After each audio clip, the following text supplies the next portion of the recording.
There's only two things that matter going into Amazon's interviews, your story bank and roleplay.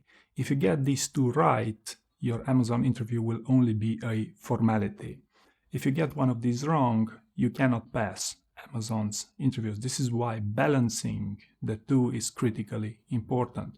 Starting with the story bank, the number one problem candidates face is that 95% of candidates cannot build a story bank that's good enough by their own standards. And the core reason for this, particularly for Amazon's interviews, is because there's too many of those leadership principles that you must prepare, and you're going to get into systems thinking and end up with 60-page documents which are not all that useful. So what I would recommend would be to simplify those leadership principles. You can cut them in half even, and you should understand some guiding principles of behavioral interviews. In behavioral interviews, the difference is not being made on your ability to answer any question, but on the quality of your answers. So when you insist on the highest standards as a leadership principle, that could easily apply to customer obsession or your ability to deliver results with the highest possible standards.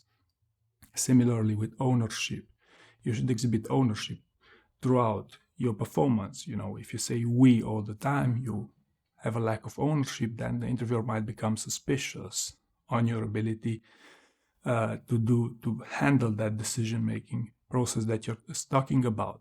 Similarly, deep dive or dive deep in Amazon's leadership principles.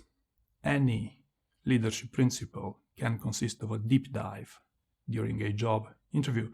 So again, it makes little sense for you to prepare these high standards ownership deep dive independently. Next simplification. You could prepare, invent, and simplify with learn and be curious together, because they're on the same lines, even though they're slightly different. But if you prepare them together, it will double the speed that you're going to reach a conclusion there. And then there's the niche Amazon leadership principles, such as hire and develop the best. If you look into possible interview questions, you'll notice very few of them are for individual contributor roles. Most are for manager level roles. Similarly, frugality. Frugality is for people who work in procurement, for directors, for people who know what they're doing, who know that frugality is a core ability in their work. So most roles would not require this. Also, finally, the latest two Amazon leadership principles are targeted towards an internal audience primarily. And even though I've heard about questions they asked in job interviews, they could easily link to other leadership principles, right? So this is how you would cut those leadership principles in half. What about role play? What does it take to become good with role play, specifically for Amazon's interviews? You could easily start from the STAR format. The moment you communicate your answers in the STAR format, you'll be able to understand where you are in the process, how good you are, how good your communication skills truly are for the purpose of a job interviews. Spoiler alert, most candidates cannot communicate their answers properly. So you can have the best story bank in the world. If you cannot communicate it, you cannot pass Amazon's interviews either.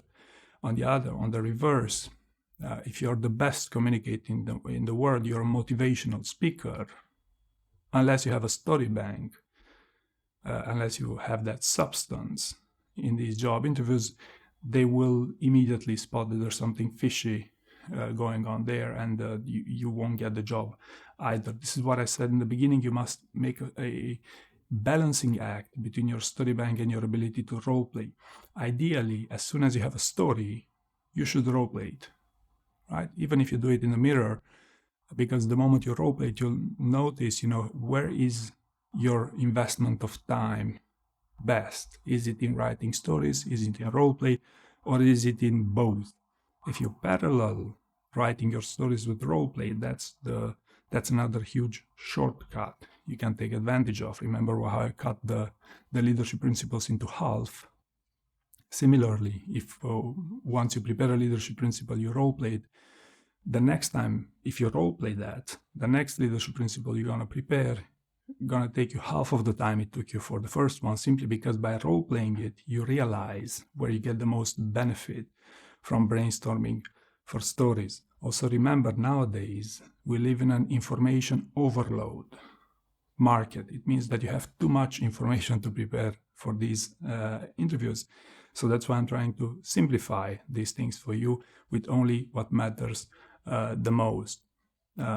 Finally, role-playing tips. There's very few people who benefit from enriching the STAR format into learnings, reflections, introductions, and whatnot. What I observe with some of my best customers is that bringing in your own format can be quite efficient. I could even talk about the DAN format, description, action, and some nuggets that you could easily adapt to your own preferences. And by the way, it will still sound like the STAR format, but it will just be a format that you will prefer to communicate your own stories. So as a conclusion here, passing Amazon interviews really is only about having a great story bank and your ability to roleplay, but nailing these two can be quite a delicate balance, but quite fruitful one if you want to take this step. Thank you very much for watching.